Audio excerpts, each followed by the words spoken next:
चलिए ठीक है, क्वेश्चन पर ध्यान दीजिए। जैसा कि प्रश्न दिया हुआ है, गुणनखंड विधि से निम्न द्विघात समीकरण के मूल ज्ञात करें। मूल ज्ञात करना है, लेकिन गुणनखंड विधि से, सब गुणनखंड से ही बनाना है। 4-5 क्वेश्चन इसमें। आइए पहला क्वेश्चन में आते हैं। पहला पद में अंतिम पद से गुना करेंगे, आ रहा है माइनस में 10 और बीच में है माइनस में 3, तो माइनस में 5 और प्लस में 2 रख लेंगे, ताकि गुना करने पर 10 आए और घटाने पर माइनस में 3 आए। तो हो जाएगा एक्स स्क्वायर माइनस में 5x और प्लस में लिख लेंगे 2x और माइनस में 10 बराबर 0। x कॉमन करेंगे तो हो जाएगा x माइनस में 5, इन दोनों में प्लस में 2 कॉमन करेंगे तो फिर हो जाएगा x माइनस में 5 बराबर 0। यह हो जाएगा x माइनस 5 और बाहर बच गया x प्लस 2 बराबर में 0। दोनों को 0 के बराबर करेंगे, x माइनस 5 बराबर 0 तो हो जाएगा x बराबर 5, x प्लस में 2 बराबर 0 तो हो जाएगा x बराबर माइनस में 2। ये मूल हो गया इसका। चलिए क्वेश्चन देखिए। क्वेश्चन में दिया हुआ है 2x स्क्वायर माइनस में x माइनस में 6 बराबर 0। पहला पद में अंतिम पद से गुना करेंगे, 2 छके माइनस में 12 आ रहा है और बीच में एक ही बचाना है, तो 4 तियाई 12, 4 में से 3 घटेगा तो 1 बच जाएगा। हो जाएगा 2x स्क्वायर, बीच में रखेंगे माइनस में 4x और प्लस में रखेंगे 3x माइनस में 6 बराबर में 0। इन दोनों में 2x कॉमन करेंगे तो बचेगा x और माइनस में 2। इन दोनों में 3 कॉमन है, 3 कॉमन कर लीजिए, फिर बचेगा x और माइनस में 2 बराबर 0। हो जाएगा x माइनस में 2 कॉमन तो बाहर बचेगा 2x और प्लस में 3। चलिए इन दोनों को 0 के बराबर करेंगे तो x माइनस में 2 बराबर 0 हो जाएगा, x बराबर प्लस में 2, 2x प्लस में 3 बराबर 0। तो x बराबर हो जाएगा माइनस में 3 और बट्टा में आ जाएगा 2, 0।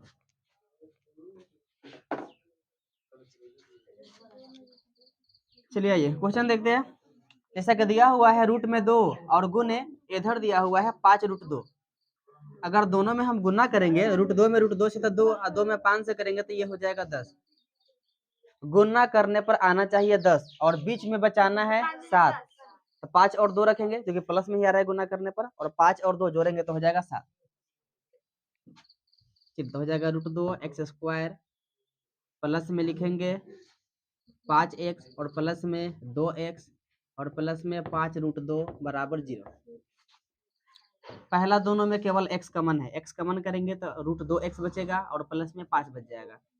इन दोनों में 2 है तो रूट 2 मिलेगा कॉमन, रूट 2 कॉमन कर लेंगे, फिर से बचेगा रूट 2x और प्लस में 5।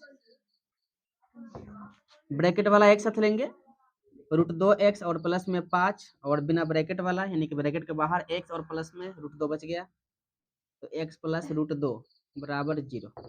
चलिए यहाँ से हल निकालिए। रूट 2x प्लस में 5 बराबर 0, तो x बराबर हो जाएगा माइनस में 5 बट्टा में रूट 2, x प्लस में रूट 2 बराबर 0, तो हो जाएगा x बराबर माइनस में रूट 2।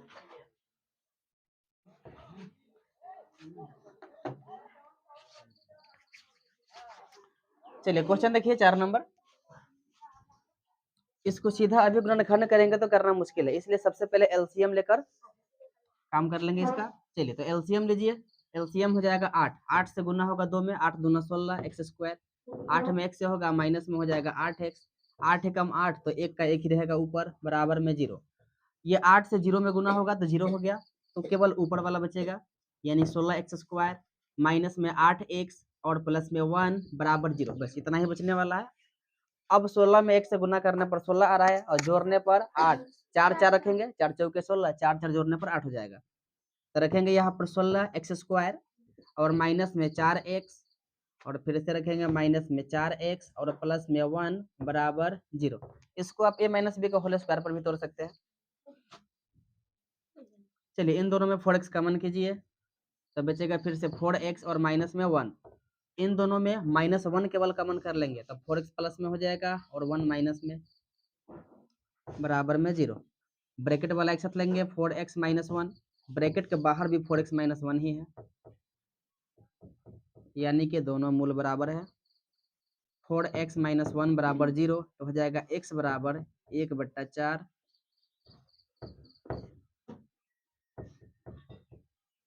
चलिए ये आपका आंसर हो गया। में 1 बराबर 0। चलिए एकदम आसान दिया है क्वेश्चन, है ना। 10 10 के 100 गुना करना पर 100 रहा है तो 10 10 रख लेंगे, या फिर इसको a माइनस बी को होल स्क्वायर पर भी तोड़ लीजिएगा तो भी हो जाएगा काम, ठीक है। कर समझना।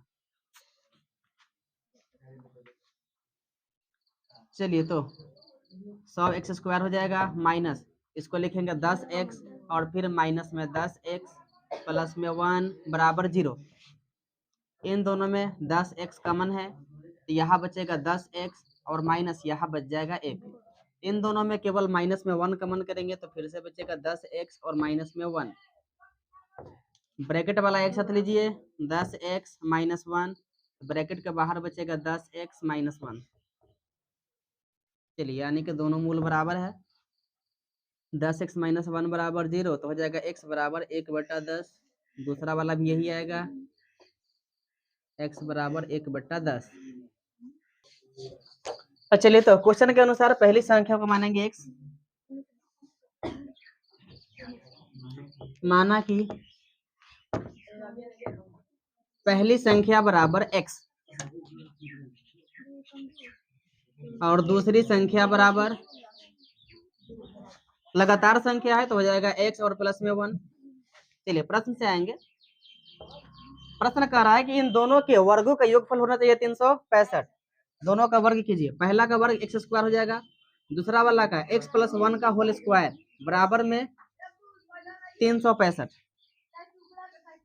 चलिए हो जाएगा x² होल स्क्वायर करेंगे तो x² प्लस में 2x और प्लस में 1 बराबर में 365।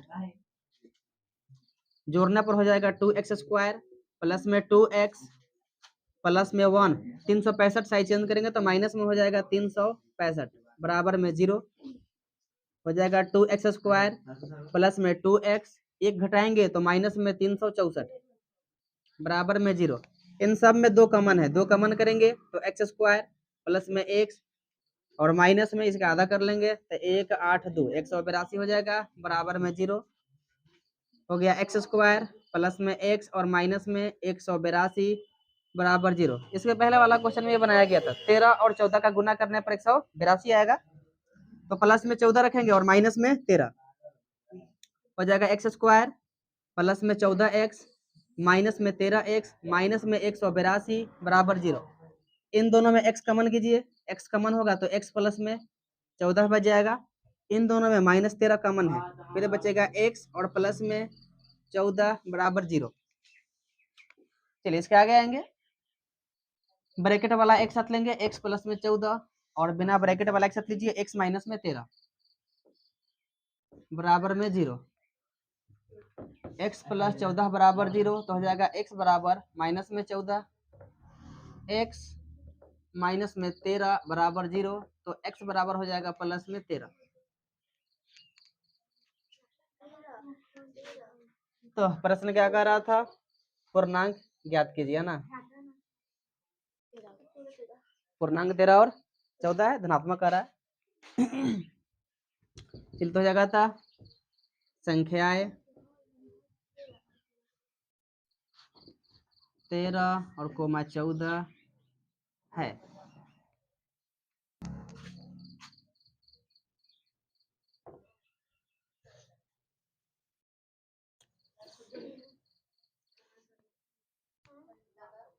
हो गया, चलिए ठीक है। क्वेश्चन पर ध्यान दीजिए। प्रश्न कह रहा है कि एक समकोण त्रिभुज की ऊंचाई इसके आधार से 7 सेंटीमीटर कम है। यदि कर्ण 13 है तो अन्य 2 भुजाएं ज्ञात करें। यानी कि लंब और आधार दोनों ही निकालना है यहाँ पर, ऐसा पूछ रहा है क्वेश्चन में। चलिए आइए मान लेंगे, माना कि आधार बराबर x, कह रहा है कि ऊंचाई आधार से 7 सेंटीमीटर कम है। आधार में से 7 घटाएंगे तो ऊंचाई मिल जाएगा, इसलिए इसका ऊंचाई हो जाएगा ऊंचाई बराबर x माइनस में 7। कर्ण पहले से ही दिया हुआ है, लंब स्क्वायर प्लस आधार स्क्वायर बराबर में कर्ण स्क्वायर फॉर्मूला होता है, इस फॉर्मूला से चलेंगे। चलिए तो आधार का स्क्वायर और प्लस में लंब का स्क्वायर बराबर में कर्ण का स्क्वायर, और कर्ण दिया हुआ है 13 बराबर हो जाएगा 13 का square. x² plus a minus B का होल स्क्वायर पर तोड़ेंगे तो x² 7 दूना 14x और 7 का स्क्वायर 49, 13 का स्क्वायर 169, जोड़ने पर एक्स स्क्वायर हो जाएगा 2x स्क्वायर, माइनस में 14x प्लस में 49, इसको इधर लाएंगे तो माइनस में हो जाएगा 169 बराबर में 0, 2x स्क्वायर माइनस में 14x, 9 में से 9 घटेगा तो 0 हो जाएगा, 6 में से 4 घटेगा 2 और बच गया 1, माइनस में 120 बराबर 0। इन सब में 2 कॉमन है, 2 कॉमन कीजिए, बचेगा एक्स स्क्वायर माइनस में 14x, सॉरी 7x बचेगा, कॉमन करने के बाद आधा हो जाएगा 7x और माइनस में 60 बराबर में 0। चलिए यहाँ पर बच गया एक्स स्क्वायर माइनस में 7x माइनस में 60 बराबर में 0, 12 पचे 60, 12 में से 5 घटेगा तो 7 बच जाएगा बीच में। चलिए तो यहाँ पर रखेंगे हम लोग एक्स स्क्वायर माइनस में 12x और प्लस में 5x और माइनस में 60 बराबर में 0। x कॉमन करेंगे तो बचेगा x और माइनस में 12, इन दोनों में 5 कॉमन करेंगे फिर बचेगा x और माइनस में 12 बराबर 0। x माइनस 12 कॉमन कर लेंगे तो बाहर बचेगा x और प्लस में 5 बराबर 0, x माइनस 12 बराबर 0 तो x बराबर हो जाएगा प्लस में 12, x प्लस 5 बराबर 0 तो x हो जाएगा माइनस में 5। प्रश्न के अनुसार अन्य दो भुजाएं ज्ञात करना है, यानी कि आधार और ऊंचाई दोनों ही ज्ञात करना है। अब आधार और ऊंचाई माइनस में तो होगा नहीं, तो प्लस वाला मान लेना पड़ेगा। प्लस में आया है 5 जिसको आधार माना गया था ना, सॉरी माइनस में आया है, x का माना है यहाँ वाले 12 प्लस में, तो प्लस वाला लेंगे, इसलिए आधार बराबर प्लस में 12 आया तो हो जाएगा 12 सेंटीमीटर, और ऊंचाई 12 में से 7 घटाएंगे क्योंकि 7 सेंटीमीटर कम है, तो 12 में से 7 घटेगा तो हो जाएगा 5 सेंटीमीटर। यही अन्य दो भुजाएं है। चलिए आइए क्वेश्चन देखिए, प्रश्न कह रहा है एक कुटीर उद्योग एक दिन में कुछ बर्तनों का निर्माण करता है। एक विशेष दिन यह देखा गया कि प्रत्येक नग की निर्माण लागत उस दिन के निर्माण किए गए बर्तनों की संख्या के दुगुने से 3 अधिक थी। यदि उस दिन की कुल निर्माण लागत 90 रुपए थी तो निर्मित बर्तनों की संख्या और प्रत्येक नग की लागत ज्ञात करना है। जो स्थिति दिया हुआ है वही यहाँ पर दिया हुआ है। प्रत्येक नग की निर्माण लागत उस दिन निर्मित किए गए बर्तनों की संख्या के दुगने से 3 अधिक थी। यही हम लोग मानेंगे बर्तनों की संख्या को x। चलिए तो मान लेंगे हम लोग, माना कि